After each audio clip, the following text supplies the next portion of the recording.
रियासत तेलंगाना के वक्फ board chairman Mohammad Salim ने आज मीडिया को मुखातिब किया। आइए देखते हैं ये रिपोर्ट।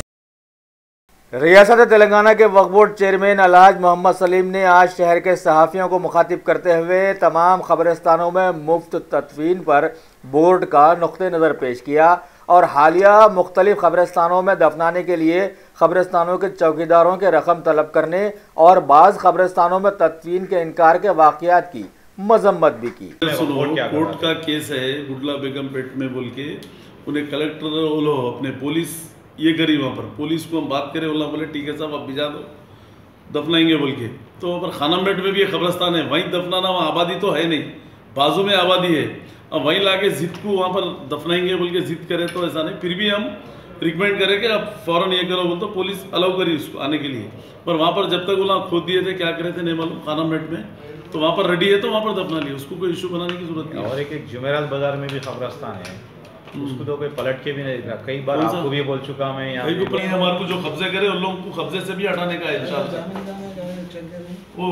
वक्फ बोर्ड के चेयरमैन अलहाज मोहम्मद सलीम ने वक्फ बोर्ड की ज़मीनात के सिलसिले में शहर के जॉइंट कलेक्टर से की गई हालिया बातचीत की तफसीलात भी इस बैठक में मीडिया को बताई। मैंने आज जॉइंट कलेक्टर को बुला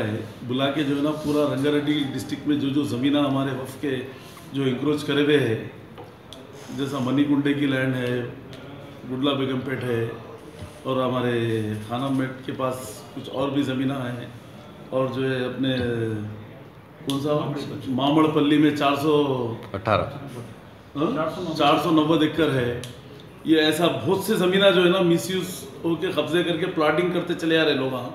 तो इसको जो है ना जैसा मलकाजगिरी एरिया में है, उधर है, इधर है, जहाँ भी हमारे लैंड्स है, तो वही डिस्कशन हुआ। तो एक हफ्ते के बाद फिर कलेक्टर की पूरी टीम आरडीओ सब लोग हम लोग बैठेंगे, पूरे बैठ के जो है ना 1 हफ्ता 10 दिन में, जब तक सीओ साहब को हम इंस्ट्रक्शन दिए कि ये पूरे डिटेल पूरे निकालना है, कहाँ लैंड कितनी है, डॉक्यूमेंट्स पूरे रेडी करना है करके फिर कलेक्टर को बुलाना है। पर कलेक्टर पुलिस हम लोग सब बैठ के डिस्कशन करके कौन इंक्रोचमेंट करे हुए, कौन क्या है, पूरा डिटेल निकाल के जो है ना उस पर सीरियस एक्शन लेके पूरा पुलिस और कलेक्टर हम लोग पूरे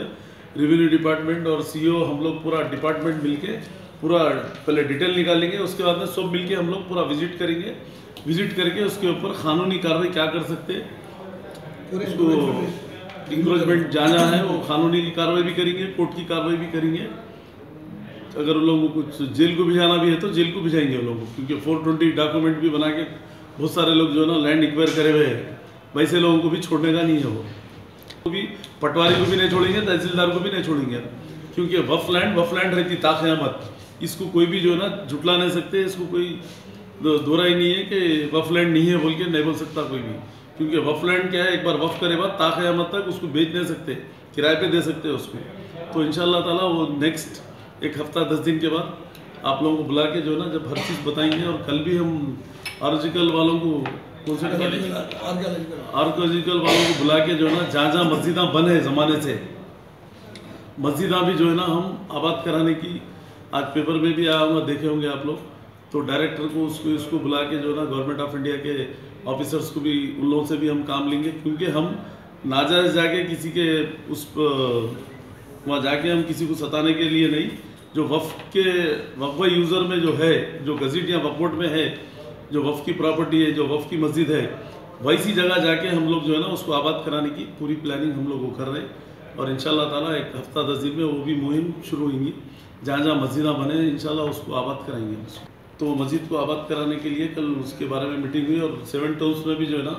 वहाँ भी जो है ना बेहरमती क्या हो रही वो भी उसका भी दौरा करेंगे, आर्कियोलॉजिकल वालों को ले लेके।